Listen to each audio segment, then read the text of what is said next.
Audity est un acteur innovant qui développe des logiciels et des services d'acquisition, de connaissances et de relations clients.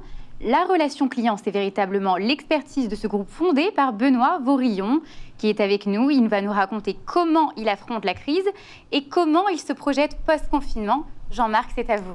Benoît, votre expertise, c'est effectivement, Anaïs vient de nous le dire, l'expérience client, la connaissance du client et tout ce qui va avec, toute la data. Le client est en train de disparaître, là. Alors non, chez lui, le il peut client, pas aller, il le y a client pas se de transforme. magasin. Le client se transforme, il s'adapte à la situation. Et le client a finalement un besoin de relation, plus que jamais. Et nous, notre travail, c'est d'essayer de connaître quels sont ses besoins, un peu mieux, pour nos clients qui sont des grandes marques ou des entreprises en croissance qui veulent connaître leur marché. Et puis ensuite, le client, il a besoin d'assistance. Donc, plus que jamais, quand il fait une commande sur Internet, ce qui est d'actualité, ou bien lorsqu'il veut des renseignements sur un produit, il a besoin à un moment donné de rentrer en contact avec quelqu'un.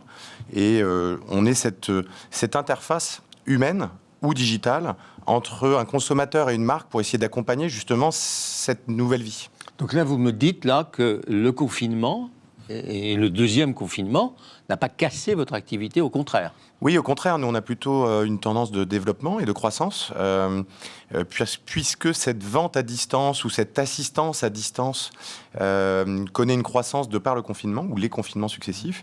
Et donc nous, on est au cœur en fait de cette problématique de se dire, le client, comment on l'accompagne, comment on le renseigne ou comment on lui demande son avis. Donc nous sommes sur ces problématiques d'accompagnement de cette distanciation, finalement. Vous confirmez que là, le deuxième confinement, finalement, a totalement accéléré la vente à distance pour des gens qui n'avaient même pas idée d'en faire il y a encore un an. Oui, il y a des marques, d'abord, qui peut-être étaient moins prêtes que d'autres. Le premier confinement a été un énorme accélérateur pour cette transformation digitale dont on parle depuis très longtemps, mais pour certaines marques, il y avait peut-être un léger retard qui a été rattrapé avec ce premier confinement. Et là, tout le monde est prêt. Donc, évidemment, ça y est, l'essor de l'ensemble des marques, on le voit bien, tout le monde s'est organisé. Et ce confinement n'est pas vécu de la même manière. Et donc, tous ceux qui n'étaient peut-être pas au point pour le premier confinement le sont aujourd'hui. Donc, nous, clairement, ça contribue à notre développement, oui, tout à fait. Et vous en aviez tiré les leçons du premier confinement, alors ? Oui, alors, c'est plus une adaptation pour notre organisation interne.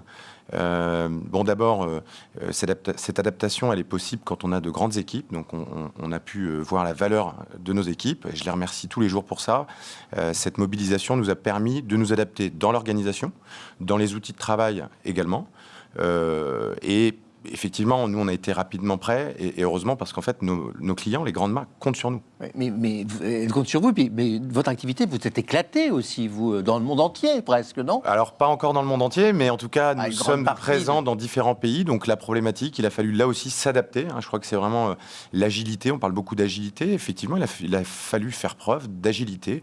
Parce qu'en fonction des pays, il y a eu des rythmes différents. Vous êtes en Afrique du Sud, non ? Nous sommes en Afrique du Sud. Vous n'avez pas mis les pieds en Afrique du Sud depuis combien de temps ? Hélas, j'y étais juste avant le confinement, mais voilà, donc depuis février, Et on peut avoir une filiale ou une activité en Afrique du Sud sans y mettre les pieds pendant 6 mois, c'est compliqué ça. Il y a le rapport humain qui manque évidemment, c'est quelque chose de très important chez Audity et donc évidemment que ça nous manque. Maintenant, on a les outils qui nous permettent de nous organiser, de travailler à distance. Votre priorité des priorités, c'est quoi là maintenant ?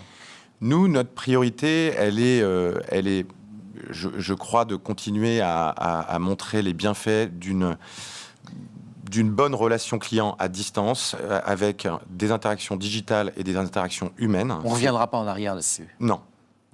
C'est une certitude pour vous. Ouais.